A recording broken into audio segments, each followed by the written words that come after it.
Welcome back to another Explainer. Today we're diving into a genuinely fascinating historical epic.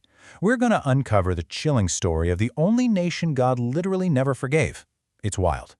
We'll see how a single ancient mistake almost erased the Jewish people completely. We're talking about a narrative spanning thousands of years, tracking how one unhealed moment of family trauma morphed into a massive generational curse. So who was it? You might be guessing some of the big, famous adversaries of the ancient world, but actually, no. It wasn't Egypt, it wasn't Babylon, it wasn't even the nations sacrificing their own kids. The nation we're looking at today was a deeply personal enemy, and their origin traces all the way back to a single family's absolutely unbearable pain. The origins of hatred, a family's pain. To really grasp this eternal curse, we kind of have to look at how generational trauma actually birthed an unrelenting hatred. First off, you've got Esau. Remember, he lost his birthright to his twin brother Jacob for, a bowl of soup. That left him with some agonizing bitterness. And then there's Timnah. Now, ancient tradition tells us Timnah was a princess who desperately wanted to join the family of Abraham, Isaac, and Jacob, but she was rejected. Completely heartbroken, she married into Esau's family and gave birth to a son named Amalek.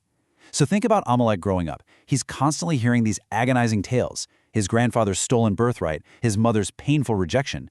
Because of that, his very identity was forged in just absolute pure resentment against the Israelites. Attacking the weak, the unforgivable crime.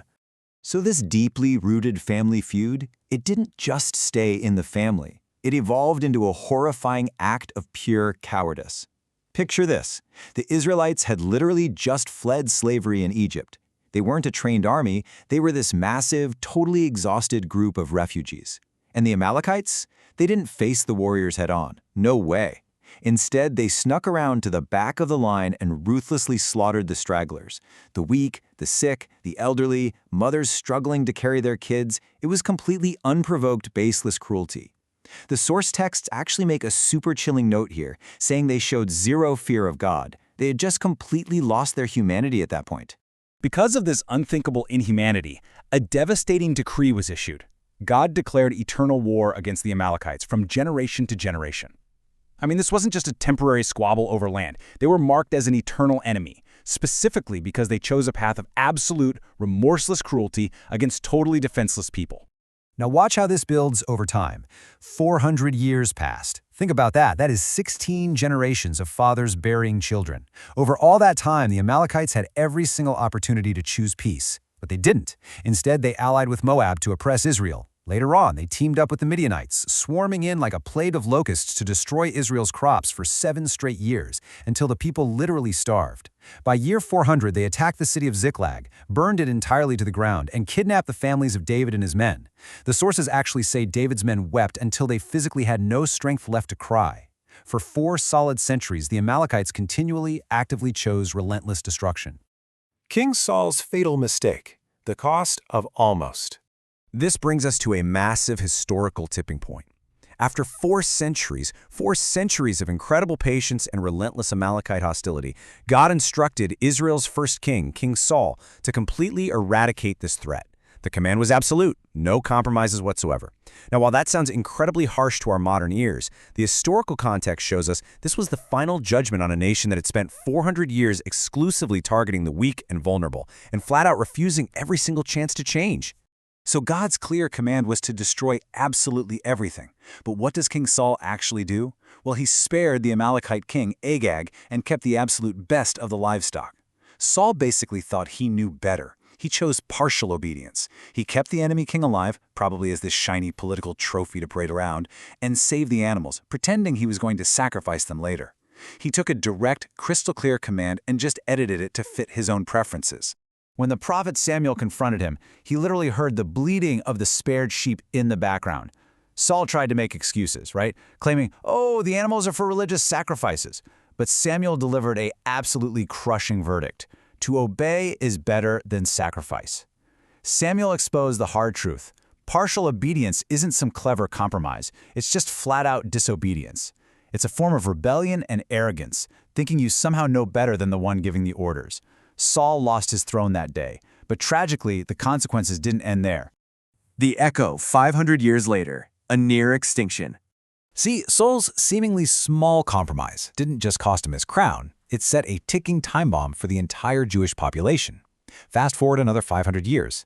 Israel has lost its sovereignty. The Jewish people are scattered all over as captives throughout the massive Persian Empire. And right at that 500-year mark, a new, absolutely terrifying villain named Haman rises up to become the second most powerful man in the known world.